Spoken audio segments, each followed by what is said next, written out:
Today, we're going over this Sonoff Zigbee Smart Plug S31 Lite. These are basically a smart plug, but it's over the Zigbee protocol. This is a great way to build up your Zigbee network because these can act as repeaters as well. From the front, this is what it looks like. On the side, you can see there's a button there, so you can manually press it to turn whatever that's plugged in here to on. When you press it, you'll hear a click sound. You'll also hear a click sound when you turn it off. Let's see what it looks like with Home Assistant as my hub. You can see that I'm already using Zigbee to MQTT. In order to install the Sonoff Smart Plug, just click on Permit Join All.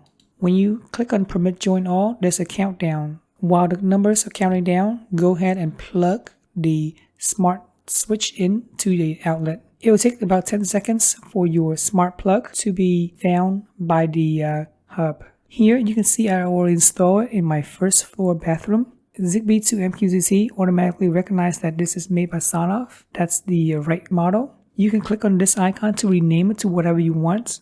I already renamed it. Let's go ahead and click on Map.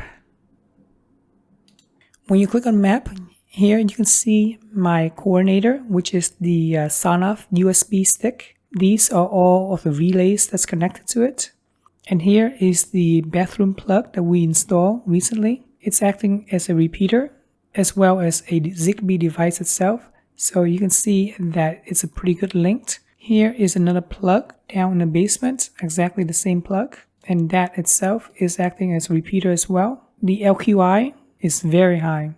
Is this a pretty good plug? Yeah, I would say so. If you want to build out your Zigbee network, this is definitely one of the cheapest options to build up the whole network. Hope you found this video helpful. I really appreciate you guys subscribing to my channel, and thanks for watching.